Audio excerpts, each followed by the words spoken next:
المتنبئ الأعظم في التاريخ، المستبصر، الذي رأى المستقبل. كل دي أسماء أطلقت على الفرنسي ميشيل نوستراداموس، الشخص الذي تنبأ بأكثر من حادثة مستقبلية زي حادثة القنبلة الذرية وحادثة الأخوين كندي. كمان اتنبأ بالثورة الفرنسية والثورة التكنولوجية، وكمان اتنبأ بميعاد أو بيوم نبش القبر بتاعه بعد وفاته، وما خفي كان أعظم. كل النبوءات دي اتجمعت في رباعيات كتبها كاتب كان من أشهر الكتاب على مدار 500 سنة وأكتر، كتاب اسمه قرون. تعالوا بينا بقى نعرف عن الكتاب ده ونعرف عن صاحبه. مولود في 14 ديسمبر سنة 1503. أيوة عزيزي المشاهد، أنت سمعت صح، سنة 1503. من أسرة يهودية قديمة جدا. اتربى مع جده تاجر الغلال، اللي لاحظ على الولد ده ان هو ذكي جدا ونبغى. علمه اللاتينية والإغريقية ومبادئ الرياضيات وكمان الفلك. ولأن محاكم التفتيش كانت ناشطة الفترة دي، خاف الأب على ابنه لا يتحبس ظلم، فخده من جده ووداه لمدينة مونبلييه عشان يتعلم الطب هناك. وهناك ظهرت أول نبوءات ميشيل. وده لما كان ماشي مع حد من أصحابه فجأة راح سابهم. وده لما شاف راهب صغير في السن جري عليه ووطى وباس إيده وباسها، وبعد كده قال له يا صاحب القداسة. أصحابه وقتها كانوا مستغربين جدا من تصرفه، بس العجيب إن البابا أو الراهب ده سنة 1585 بقى البابا الفعلي. يا ترى ميشيل عرف إزاي؟ درس ميشيل الطب وتفوق فيه جدا، بس حصلت كارثة في أوروبا وهي الطاعون الأسود. الطاعون الأسود وقتها اجتاح أوروبا كلها، فشلت كل التجارب إلا تجربة ميشيل، هي الوحيدة اللي نجحت. وأثبت وقتها إن هو مش فلكي بس متميز، لا ده طبيب بارع جدا. لكن برغم كده مراته ماتت وولاده كمان، وده خلاه يحصل معاه حالة اكتئاب شديدة جدا. ولأن علاجه كان فعال جدا في مرضى الطاعون فاتهموه بالسحر، فخاف على نفسه وهرب. وقتها اتجوز أرملة ميسورة الحال وقعد معاها في بيتها، وعمل مكتبة كده لنفسه في الدور اللي فوق عشان يكتب التحفة بتاعته قرون، اللي صدرت طبعته الأولى سنة 1555، وفيها القرون الثلاثة الأولى وجزء من القرن الرابع. لكن فيها أحداث كتير غير مرتبة، حتى رباعياته مش مكتوبة بشكل سلس. وفي سنة 1566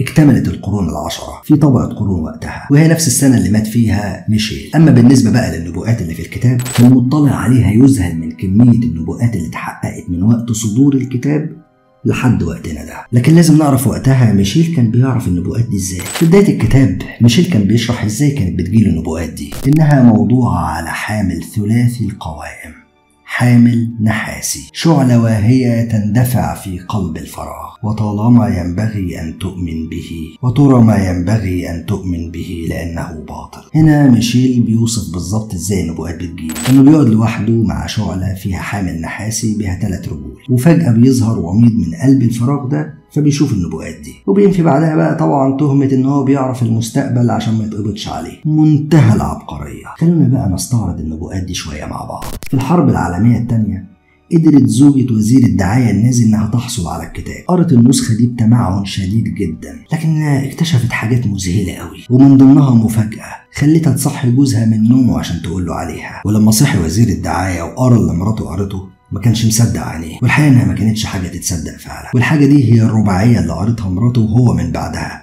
واللي هنقولها لكم دلوقتي. الحيوانات التي سيقرصها الجوع ستعبر الأنهار. الشطر الأكبر من ساحة القتال سيكون ضد هتلر، سيجر القائد في قفص حديدي عندما يتجاهل ابن ألمانيا كل قانون. وزير الدعاية ما كانش مصدق، قعد يقراها أكتر من مرة. صحيح الرباعية قدمت اسم هتلر بهسلر، لكن المقصود أكيد هتلر. ومع أول طلعة نهار وصل وزير الدعاية لمكتبه ومع الكتاب عشان يستخدمه في حرب دعائية ما حصلتش قبل كده. والحقيقة إن الفكرة عجبت هتلر جدا، وفي الحال قامت المطابع الألمانية بترجمة الرباعية دي وطباعتها باللغة الإنجليزية والفرنسية والهولندية، ورمتهم بالطيارات على كل بلاد أوروبا اللي كانت مترقبة هتلر هيعمل إيه في الدول الأوروبية، خصوصا إن هو استعاد النمسا بعد كده اللي كانت اتخذت منه في الحرب العالمية الأولى. والحقيقة إن بريطانيا ما أبدتش أي رد فعل وقتها، لكن تأثير المنشور على أوروبا وعلى البريطانيين خلى الإنجليز يراجعوا نفسهم بعد كده، خصوصا ان وقت الحرب وضعف النفوس بيخلوا الناس تصدق جدا في التنجيم والنبوات.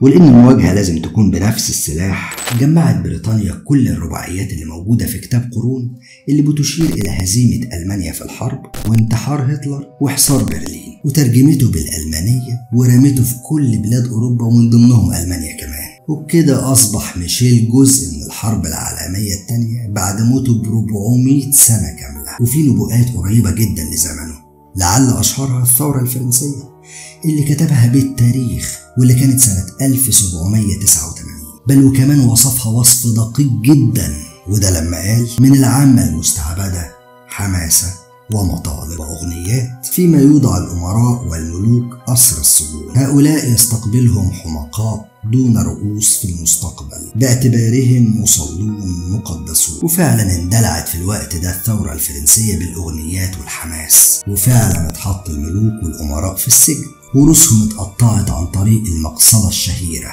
وده عن طريق ناس رؤوسهم كمان اتقطعت بعد كده رغم انتمائهم للثورة الفرنسية. حاجة مدهشة. ميشيل كمان تنبأ بالثورة التكنولوجية، وده على نحو واضح وصريح جدا، وده لما قال: يقضي على الأوبئة ويصبح العالم قرية صغيرة في سلام، ترتاح الأرض مدة طويلة جدا، الناس ستسافر في أمان برا وبحرا وجوا، ثم تندلع الحروب من جديد. رباعية واضحة وصريحة كتبها راجل في القرن السادس عشر الميلادي: القضاء على الأوبئة من خلال أمصال ولقاحات.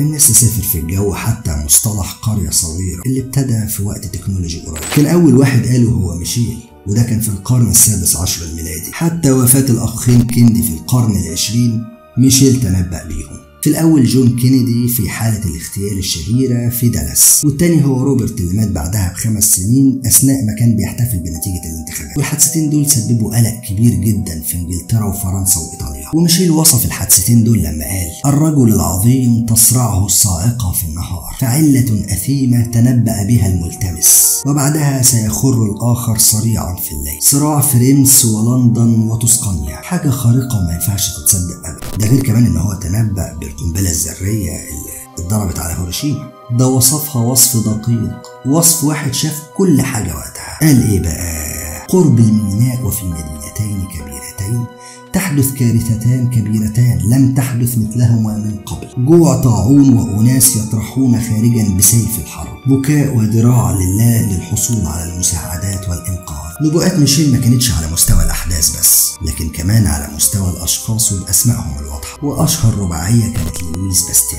مكتشف الجراثيم اللي كانت بتعبر عن لويس وصراعه مع العلماء، وده وقت محاولاته لإنتاج لقاح مضاد لداء الكلب. المدهش إن اكتشاف لويس باستيل الجراثيم ده بعد ما مات ميشيل ب3 قرون كاملة. وميشيل قال في الكتاب الآتي: يكتشف المفقود المختبئ منذ قرون، سيحتفل باستير كرمز لعظمة الآلهة. يحدث هذا عندما يتم القمر دورته العظمى، ولكن نتيجة شائعات أخرى ستتلوث سمعته. تنبؤات شخص واحد بحاجات كتير قوي تخليك تستغرب، زي الثورة الإيرانية، حرب الخليج، أحداث 11 سبتمبر، مشاكل موسوليني مع الفاتيكان. كل ده يحصل ومن تنبؤ شخص واحد خليك تشك في حاجة. لكن العلماء ما سكتوش، دول قعدوا يدوروا ورا ميشيل كتير قوي، قتلوا سيرته بحثا عشان يوصلوا لأي دليل أو أي حاجة يعرفوا من خلالها هو ازاي قدر يتنبأ لكل ده، سواء بقى كان سبب علمي ولا كان سبب تاني.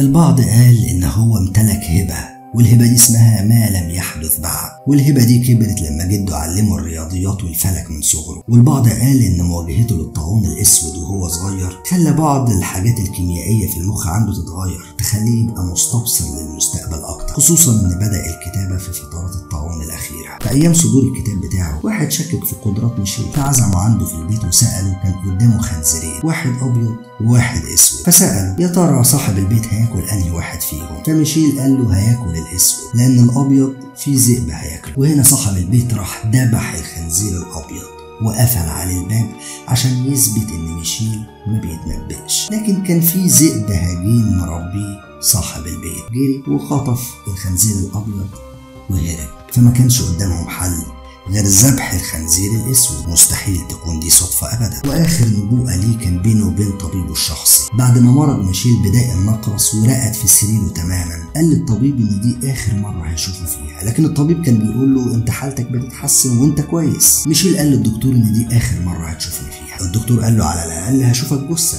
قال له لا، آخر مرة هتشوفني فيها فعلا. ويشاء القدر إن ميشيل يموت ويجي الدكتور يجيت له إصابة في رجله وما يعرفش يشوفه حتى جثة. وبكده تكون انتهت حكاية أعظم متنبئ في التاريخ اللي لحد دلوقتي رواياته بتتحقق وبشكل غريب جدا وبمنتهى التفاصيل. وخلينا نقول كذب المنجمون ولو صدفوا. وبكده تكون انتهت حلقة النهاردة وقصة النهاردة. بشكركم شكرا جزيلا. كان معاكم محمد جويلي وبرنامج الكهف. سلام عليكم.